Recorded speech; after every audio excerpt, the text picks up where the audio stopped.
آله وصحبه وبارك وسلم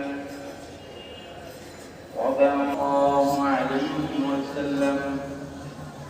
صدق الله مولانا العظيم وصدق رسوله النبي الكريم. الحمد لله رب العالمين.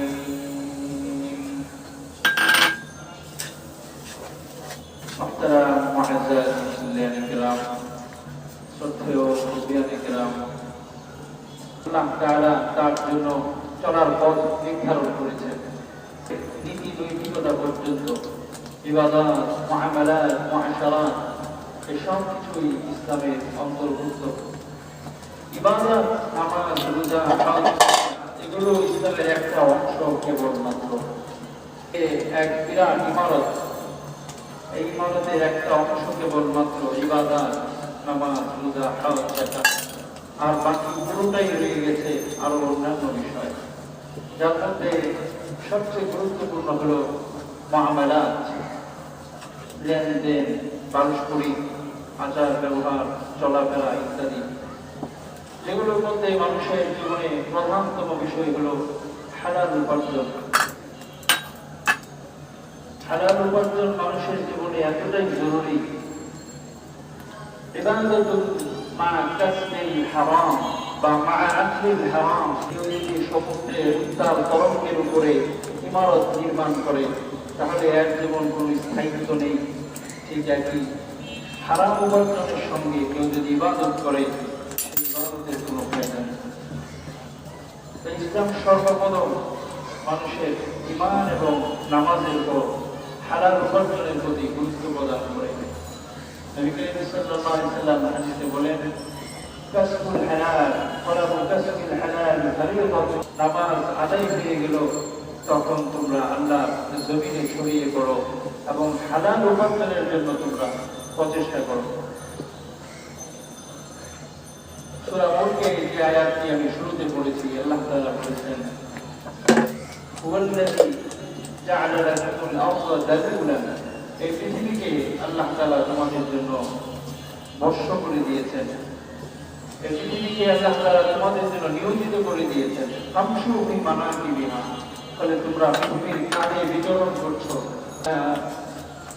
ওয়া ইন কানা খরাজা ইয়াসআ আলা ওয়ালিদাইহি শাইখাইন কাবীরাইন ফাহুয়া ফি সাবিলিল্লাহ।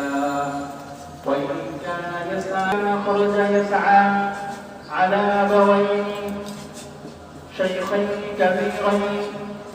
যদি সে তার এই পরিশ্রমটা তার ঘরে বৃদ্ধ পিতামাতা আছে তাদের সেবা যত্নের জন্য করে থাকে, ফাহুয়া ফি সাবিলিল্লাহ, তাহলে শয়তানের পথ রয়েছে। নতুবা সেটা শিশু সন্তানদের জন্য, অথবা তার পরিবারের মুখের আহার মেটানোর জন্য, অথবা তার বৃদ্ধ পিতামাতা ওয়াদু'উন ফি আকলিহি ওয়া যাহাবুন ফি মুরুওয়াতিহি ওয়া আ'যামু মিন হাযিহিল খিসাল ইস্তিখদামুন নাসি বিহি।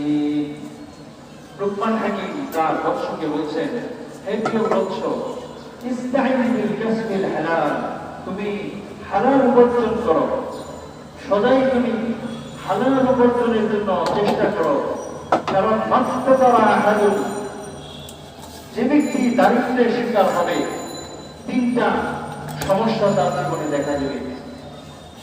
দারিদ্র্য যার জীবনে আছে, তিনটা সমস্যা তার জীবনে দেখা দেবে। একটা হলো রিক্কাতুন ফি দীনিহি, ধর্ম পালনে, ইবাদত বন্দেগীতে তার স্বস্তি মিলবে না। যার ঘরে খাবার নেই, তার প্রয়োজনীয়, তার নিত্য প্রয়োজনীয় অভাবটা পূরণ করার অষ্টাদশ শতাব্দীতে গোটা পৃথিবীতে যখন শিল্প বিপ্লব সম্প্রদায়ে পরিণত হয়েছে, আর ওই শ্রেণীকে কখনোই সমাজ সম্মানের দৃষ্টিতে দেখে না। এদেরকে শোষিত এবং এদেরকে অবহেলিত একটা শ্রেণী হয়েই বসবাস করতে হচ্ছে।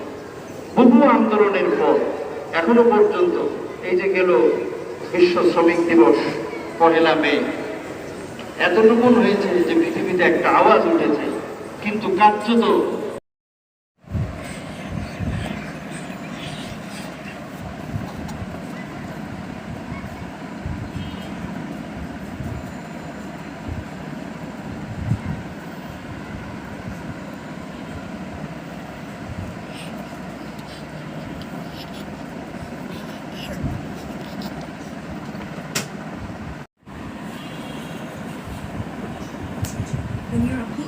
Give it to you for silent.